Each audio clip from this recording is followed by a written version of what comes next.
welcome to my channel.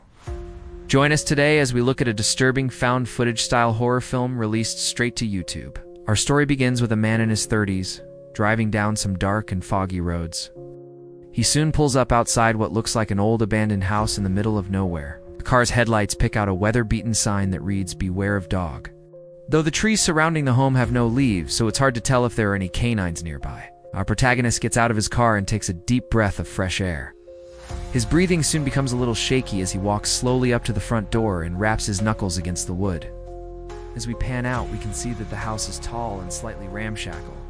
The paint has long ago worn off the window frames, and dead vines hang down the side of the building like intestines. Not a single animal sound can be heard. There isn't even a whisper of wind.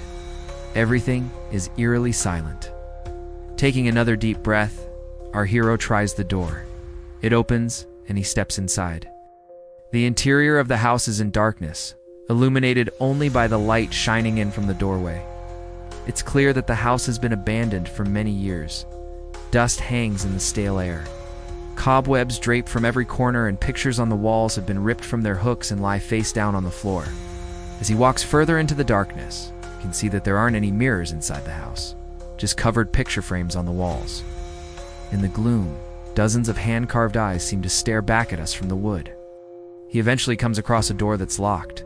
It's cold to the touch and feels wrong. He continues exploring the house, though, and eventually makes his way up a staircase. As he takes a step, the floorboard creaks loudly. It's the first noise he's heard in the entire house apart from the wind outside. He walks down a hallway and stops in his tracks when he hears footsteps above him on the floor. He whips around to see if he's imagining things, but there's nothing there. Shines his phone's flashlight around the room, but everything is just as it was before. Unsure of what to make of the strange noises, he decides to make camp for the night. And the next morning he wakes up to silence.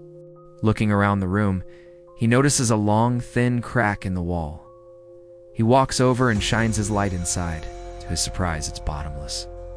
He drops his lighter in, but it doesn't fall very far. Something is blocking its path. Curious, he grabs a piece of string and ties a rock to one end. He then drops it into the hole. First, it sounds like it's falling endlessly, but then there's a loud thud, and the rock lands at his feet. It seems that whatever is at the bottom of the crack is blocking the light from getting through. But whatever it is, it's not very big. He explores the rest of the house and finds nothing of interest. He does find a crow's skull, though, and picks it up, puts it in his pocket. Then he walks back to the room where he slept. He picks up his bag and prepares to leave. That's when he hears a noise. Someone or something is dragging itself closer. He whips around, but there's nothing there. Shrugs, chalks it up to his imagination, and goes back to packing his things. As he looks around, he sees that the door to the locked room is now open. He walks in and finds that it's filled with nothing but a small, empty wooden chair in the middle of the room. The wall behind it has hundreds of tiny eyes carved in. Startled by what he just witnessed, he spins around. He hears a child's laugh behind him. He whips around again, but he's alone.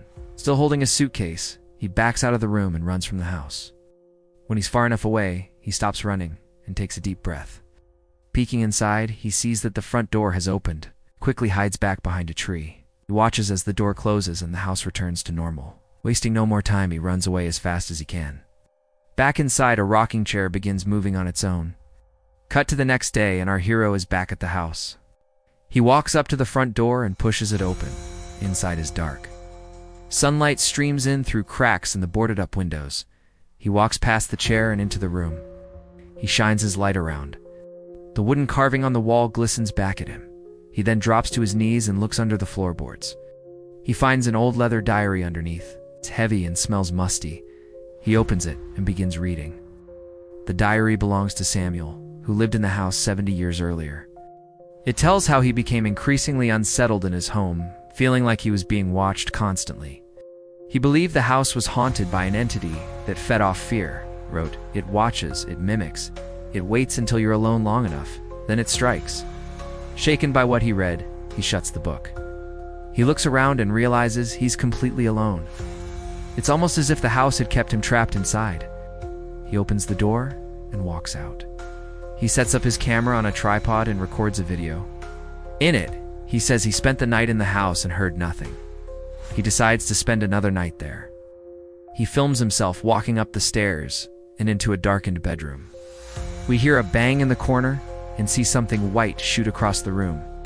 He films it again, but it's too quick for us to see properly. Spends the night in the room, but thankfully it's uneventful. He wakes up the next morning and walks downstairs. He finds a full-length mirror leaning against the wall. Excited because he hasn't seen a reflection of himself yet, he brings it over to a table. The second he places it upright, it violently explodes into pieces. Startled, he steps back. In the shards, he sees a reflection of himself smiling when he isn't. He screams and stumbles back. He trips over the broken glass and cuts himself badly. Blood pours from the wound. He rushes to his car and speeds away. As he drives, he pulls up security camera footage from the night before. He was sleepwalking. Wasn't sure he could remember doing that, but now he can see that in one frame, there are two of him. One stands watching while the other approaches the camera. Each night, the second version of him moves closer to the camera. That night, he hears noises again, but this time, he's too afraid to investigate. He calls out for help, but no one answers. Suddenly, the house lights flicker on by themselves. He screams and hides under a blanket. Outside, all the eyes carved into the house begin bleeding. He spends the night hiding and is close to tears by the time the sun comes up. He runs from the house, never looking back. He drives away as fast as he can. Sometime later, he sits in his car, shaken and tearful, but he says he's leaving the area and will never return. He switches off his camera, but it flickers back on. He screams as a second voice glitches over his. The screen ripples and distorts, shuts the car door, and runs into the woods. The camera rolls and pans up to reveal a crow's skull hanging from the rearview mirror. It tilts, as if something is watching. Cut to a few days later. The same person from before is walking up the path to the house. They're carrying a suitcase, just like the protagonist did at the start. They reach the front door and push it open. On the floor, they find the camera. On the screen, they see the man from before smiling, but his reflection doesn't move. That's all we see before the screen cuts to black. What did you think? Let me know your thoughts in the comments below. And don't forget to subscribe if you haven't already. Thanks for watching. See you next time.